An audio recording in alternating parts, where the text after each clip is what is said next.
and I are here today to share an experience with you that we think is really remarkable. We are in Loxahatchee, Florida, taping a cage-free shelter. Can you imagine animals that get to run free, have their own beds, and really have a wonderful experience? Sadly, this is not the case for most of the animals that go to shelters. They are confined to cages. So this opens up a whole new world for animals and rescue. And we are very excited today about introducing to you Carol. And Carol Chapuis is the person that came up with the concept of why can't dogs run free too? So luckily, we're going to be meeting her in just a few moments, and we'll be talking more about how you can start promoting the idea of cage-free in your own community. Carol!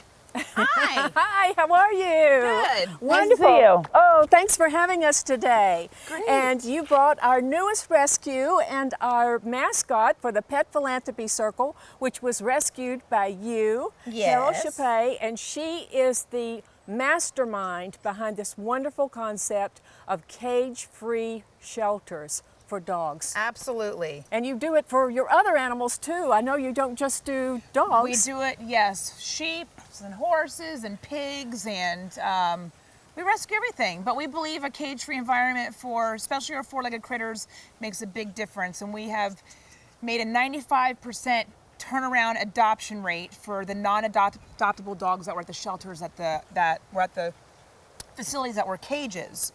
So we get them here, we rehab them, and then we adopt them out. I think that's marvelous. Carol is able to take animals that do live in cages that have cage rage and they bring them here because they are not adoptable. And you take them and miraculously turn these dogs around and find wonderful homes for them. How do you do that? A happy dog is a tired dog. And what I mean by that is if you can stimulate their brain to run around and to socialize with other animals, learn how to share toys with pets, the attitude of these critters just feel the love and just so many things around them, and they're adaptable to then sitting in a cage. If you put yourself in a bathroom 24/7, you're going to be angry. You're going to tie all that up inside of you. You're not going to like anybody. But when you have this open environment to sleep on the bed, to listen to the noises of the radios, watching TV, that's a home environment. Now, wait a minute. You're telling me that these dogs get to watch TV, have their own beds? Absolutely. Oh, my goodness. They're part of our family. That's why we call them our family pets. Aww. So then when we adopt them out, they still have that, from one place to another, that same family home life. Mm-hmm. So that's how we do our higher adoption rate is 95%, because we can fix these animals. It's really amazing. Now, tell me, how did you come up with this idea? I've been rescuing for about 23 years, and I noticed a change when we would bring the animals from a shelter, from when we'd bring them into our home environment to our personal home 23 years ago, that these dogs were listed as non-adoptable at the shelter. They were cage crazy. And I just started working over and over with the same different aggressive dogs, the same method, home life, sleeping in the bed, watching TV, running on the property. And we would adopt them out. They were never returned. People would call us and say, we love our dogs. What did you do to make this dog adoptable when we knew this dog was not adoptable at the shelter? Mm-hmm. And this is how we are, where we are right now. Oh, my goodness. Yes. I would love for you to share the story about how this little adorable thing called Paris, and you can start with why you named her Paris. We went to an event with Paris Hilton, and I had this little cute little blonde, and I didn't know what to name her. So we came home, and this is how we got Paris. But we know you've named her Annie since you've adopted her. Well, the reason that her father, Bob, decided that he didn't want Paris Hilton to get jealous with our little Annie being so much younger and blonder and all. So he decided, and then we wanted for her to be the face of rescue. So we thought, because she came to you as an orphan, that we would call her Little Orphan Annie. Oh, that's right. She was 3 days old when we got her, and her mom ate the babies, and the woman ended up in a rehab, and they weren't being cared for. And so she was the survivor. We bottle fed her since she was 3 months old. She was one of my foster moms. 3 days old. 3 days old. Yeah. And now she is 3 months old, and she's a little ball of fire. She is spunky, that's for sure. She is really keeping us busy, and we love every second of it. And you know, when people say that you can't adopt a purebred from a shelter, that's not true. This is a purebred Pomeranian. There are purebreds everywhere that are being euthanized across country. And the truth of the matter is 25% of all of the rescues all across the country are purebred animals. So don't think you can't get a purebred. Go to a rescue. We're begging you. You can save a life. 50% of the animals that go into shelters, because of the overpopulation, because they're not spayed or neutered. And Carol, I want you to talk about spay and neuter, because I bet nobody can do it better than you, and the importance of why we have to spay and neuter our pets. Well, just alone in Palm Beach County, we euthanize 300 animals a week in our local shelters. And we do now have a spot bus. She sees a squirrel. I know, Nikki's on the chase. She's a critter chaser. We do have a bus now that was donated to us by Puppies Under Protection. And what it is, it's SPOT stands for Stop Pet Overpopulation Today, which we do low-cost sterilizations or free for people who can't afford it. I figure, you know, if we can make a difference by helping out spaying and neutering, I'm not going to save that litter next week or next year. And listen, we don't all want to rescue for the rest of our lives. We need to make a difference somehow. And spaying and neutering is very important in, you know, in this country. We just have so many unwanted animals. Right, it's so true. And that's one of the things the Pet Philanthropy Circle does, is we're trying to educate people why it's so important. We don't want to constantly have to deal with placing animals facing the fact that they're going to die if we don't rescue them within minutes or days. What we want to do is prevent this from happening in the first place, and you can help be a part of this by spaying and neutering your own pet. Great. Okay. You want to go to the sanctuary? You bet we do. We're Let's so go. excited. Let's go.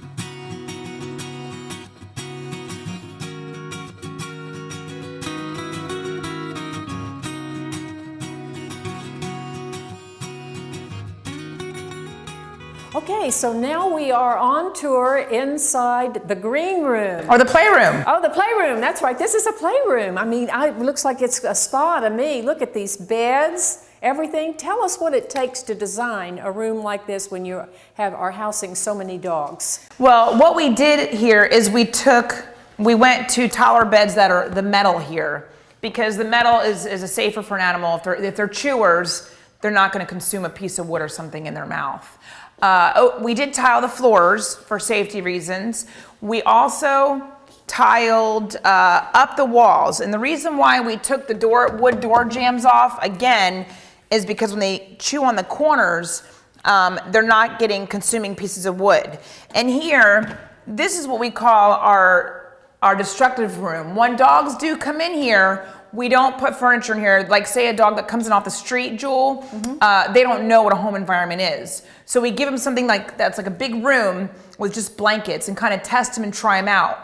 Again, if you look on the corners of our walls here, like the door jamb over here, we took this out, and back here, we did corner this with tile, so they can't chew on this. This door is made out of like PVC, it's like a plastic, so they cannot chew on any wood. We do it for safety reasons, of course, because we don't know where these animals come from. So once they're graduated from a bedroom like this, then we can bring them into a fully furnished bedroom with beds and TVs. Now they do have a TV up on the left up here, so they do have the sound. We keep the radio on in the daytime. And again, we covered this door right here, as you can see, with more plastic. When they scratch or they chew, they can't destroy that. So we made this a dog-proof facility, and throughout this whole entire building, it's the same way. Now you see we covered our plant with a towel because someone had a little chew time. Now this plant's lasted me 3 years here, but I put the towel there because some little boy wants to come by and lift his leg up. Well, now we just take the towel and wash it. Right. We want to keep it clean, and we use white tile because we can see if a dog comes in and we missed a flea or a tick and something jumps on the floor, we can see the dirt. A lot of places use black because they don't want you to see the dirt. Right. We want to know the dirt. So we use white sheets a lot of times, white towels, and our grout joints you see are spick and span because grout joints holds urine, smell, and germs, right? If there's dirt on the ground, it holds germs. We want to eliminate all the germs. So everything is mostly white around here. I know it sounds crazy, but then we know we have a clean facility. You know what? I have to make this one comment though, Carol. There's one thing that is missing. Uh-oh. The odor. There is no odor in here. You can't smell any urine or anything in here. It's like you go in here and it's like you're living. It's so amazing. How do you achieve that? It's wonderful. My AC guy comes over here and he goes in the attic and he goes, every time I come over here, I smell Downy and Clorox cleanup. He goes, I go to other shelters. He goes, I just want to get out of there as fast as possible. And it's so true. I mean, virtually every shelter that I've been in, you walk out and you think, oh. Yes. This is wonderful. We take pride. We pick up the poop outside. There's no green water bowls. Everything is scrubbed. We are germ free. The walls are wiped down. I mean, we wipe everything down because, you know, germs start from one dog and it passes to others. So we don't want anything contagious to anybody. That's amazing. Now give us some tips. Tell us what to do. If you're training, and that's a goal that we have, and I know it's your dream too, to get everyone in the country to go cage free. Give the other rescues a few suggestions for how they can make the transfer from being a caged facility to going to. Well, first of all, I mean, anybody who wants to go cage free has to have some acknowledgement on animals. Basically, if you're a rescue, you are automatically a dog lover. You probably can read that dog. So you're not going to take an aggressive Rottweiler and you're not going to put him with a timid Yorkie. First of all, we don't mix big with small. Bigger with big. If you have an aggressive Rottweiler with an attitude, you're going to put him something with more of a big that's not going to want to fight back but can stand its ground. You're going to go in as alpha. You know, I'm the alpha dog here. When we have a Yorkie and a Chihuahua, they're both scared. We're going to put them together to team up. You're going to do it slowly, one at a time. You're going to add to that group. Some of your lifers will be there for a long time. You'll already know their personalities. You're going to bring in more dogs with their personalities. And you're not definitely going to take a German Shepherd who's hyper and crazy and active to play with a Wheaten Terrier that's kind of just like looking around. You're going to give them another crazy, active, bigger dog like a Labrador Retriever. Once they learn their boundaries, it's play all the way. Now they know how to socialize, then you're going to take a next dog in, and then you're going to know your roommates. But a lot of times, you know, I would tell these shelters, get a trainer if you don't understand that pet. Let a trainer donate his time to educate you and to read that animal. I've been reading dogs myself. This is what I do for 23 years. I know when an animal thinks, when he's breathing, when he's not breathing, when he's choking, when he doesn't feel good, when he's got a tummy ache. I know everything about that dog. When they come in from the front of my property, I already know where to put that dog. I've already pinpointed and zoned in which room he needs to go into. Mm-hmm. How many rooms do you have here? We have, in the apartment, we have 3 bedrooms and a living room. Then we have the 700 square foot playroom. We've got 2 25 by 25 bedrooms that are no furniture, just blankets on the floor, the newbies that come in. We have an apartment with a huge living room and 1 bedroom. And the apartment is like the living room is like 30 by 30, and it's got a bedroom to the side. We have 4 quarantine centers. Each quarantine center is 2 bedrooms each, and they're about 12 by 12 size bedrooms. Fully furnished again with these beds that are metal and they can't chew it. Now I'm told that you work with parvo dogs and you rescue and save them as well. What do you do? What does that entail? We don't take them right here with parvo. What they do is they're at the hospital, and then we'll take them to a quarantine center. Do we focus on taking the parvo dogs all the time? No, it's really tough, and it's really a depressing part of dealing with that kind of disease. I did it for years, dealt with parvo and distemper. Our focus here at this shelter, and everybody has their own focus. Some want to do moms and babies, some want to do adult dogs. As for the parvo, I took them after they were already healed and over with and better. We were just rehabbing them, getting them to be where they, getting fat, getting their coat back because they had no hair. As for our focus here, we usually do adult dogs at this shelter and aggressive. Okay. That's what our shelter is about. Aggressive, non-social, and adult dogs. We'll do a litter here and there, but there's other shelters who have their specialties. Some do cats, some do German Shepherd breeds. We do sheep and horses and birds and cats. We do all species, but we do focus on mainly the dogs. And like I said, it's usually the adult dogs with attitudes. Okay, I haven't seen Lily today, your rescue pig. Where's Lily today? Lily has been kicked out to the barn. Oh, We put her in the barn because she decided last week she wanted to poop in my house. Uh-oh. And my husband is very good with me, and he allows any animal in our house, and he even allowed our pig in our house, and she was in there for about a month. And then she started pooping in the house. And then when you walk into our house, you smell the farm. My husband said, "Oh, hell no."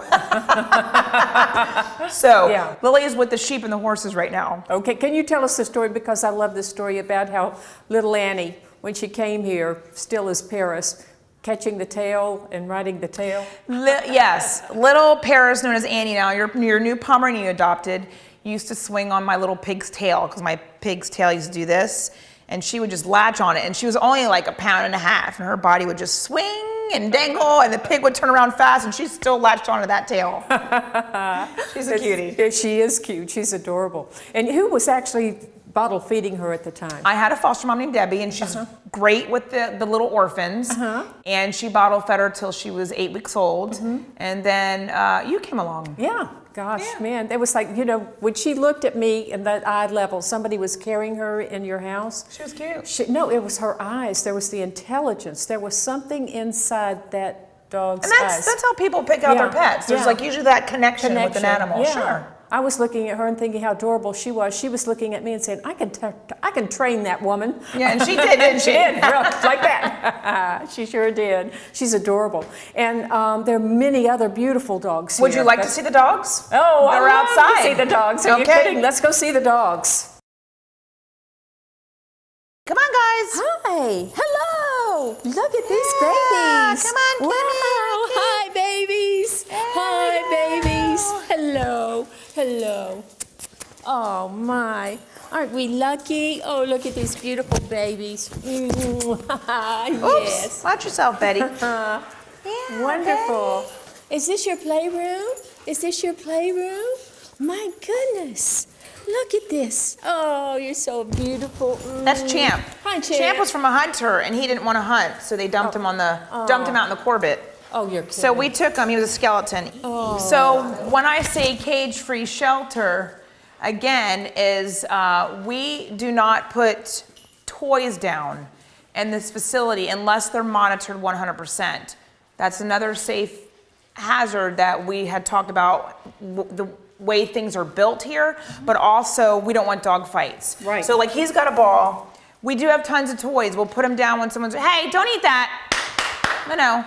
We do put toys down at certain times. We make sure we have the sharing dogs.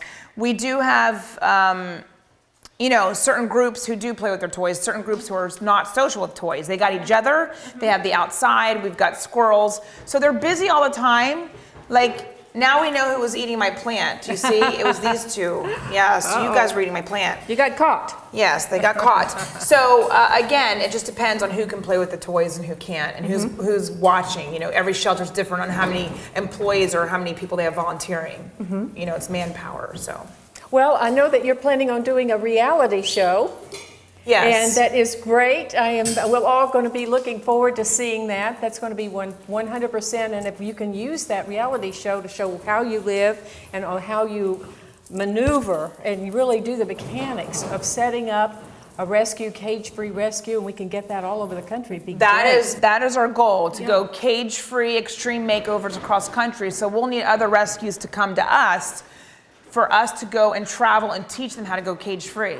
And yes, we want to put it on a reality show so others can follow in the country. Right, it's wonderful, it really is. Bob was telling me just a few minutes ago, he said, oh, wouldn't this be great if we could be everywhere? And it really would be, Carol. We want to go national, cage-free, absolutely. It's a new trend for 2014. Absolutely, right? we're there, we are believers. Look at these dogs now, all that they're getting ready to watch. Look on the bed. Do they have special programs that they like to watch on television, or?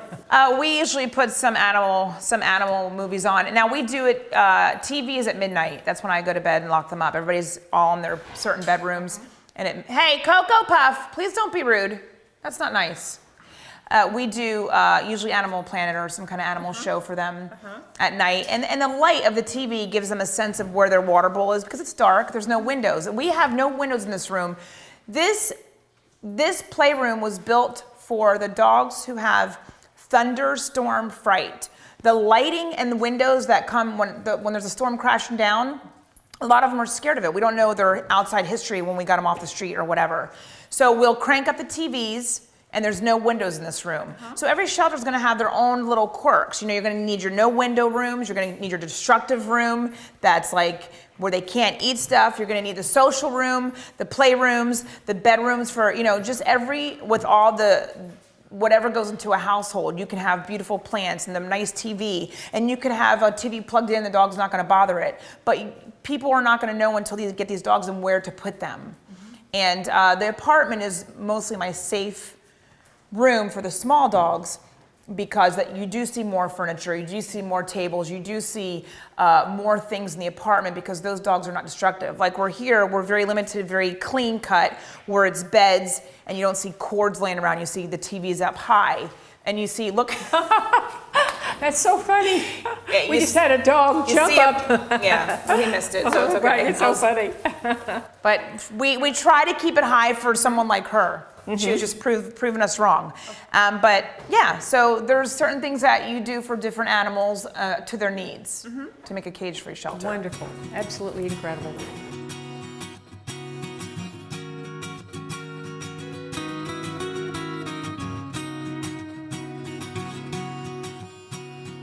Okay, so here we have our cages where all the dogs are put before they get surgery. We prep them here.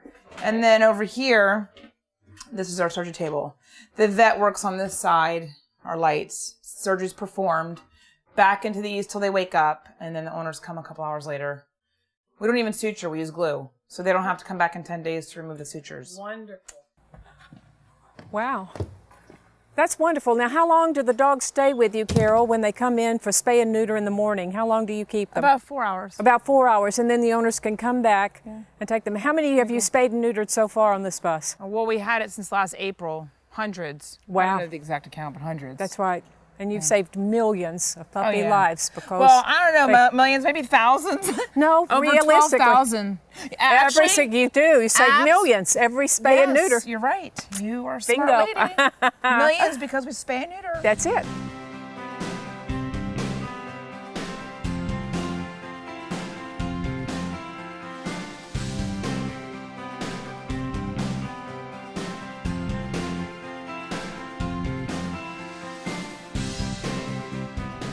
One of the wonderful things that Carol does here at Pet Haven is to educate children on how to treat their own pets and other animals when they come up and meet them. And we get to sit in on one of those sessions with Carol right now. Does any of you know why it's very important to spay and neuter your pet? Do you know what spay and neuter means? No.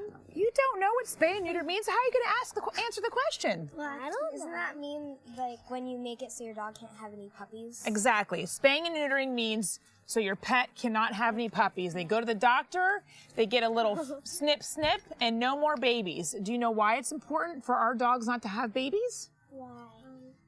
Do you know why it's important? I have a guess. Okay, go ahead. Because we don't want too many dogs in here because there's dogs without homes now, and if we have too many dogs in there, we even know without homes.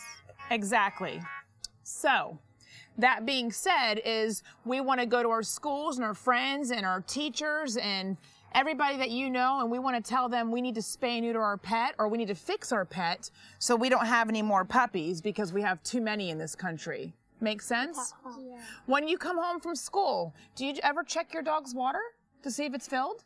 Yeah. Do you help your parents fill the water bowls up? Yes. Yes? And we live in South Florida, so it's very hot. And if our dogs don't get water, they'll be dehydrated. The important thing is of animals being cared for is we don't want them neglected or abused, and so we teach other families how to take care of their pets properly. We make sure their nails are cut, they're groomed, they have food, they have water.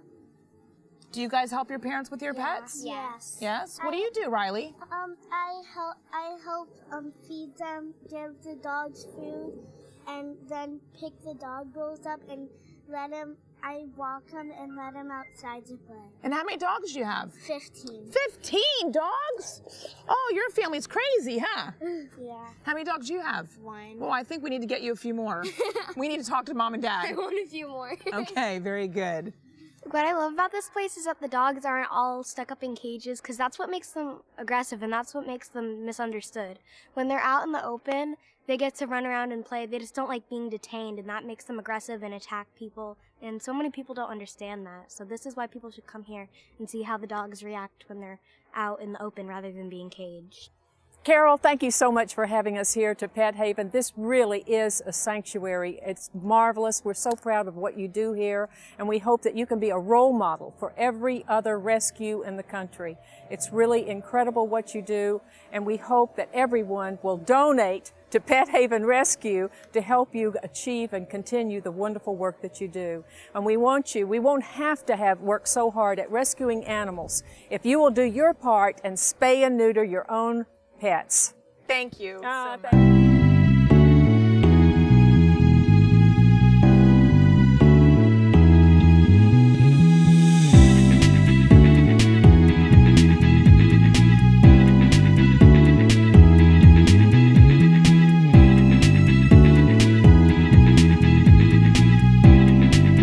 What do we do with my poop?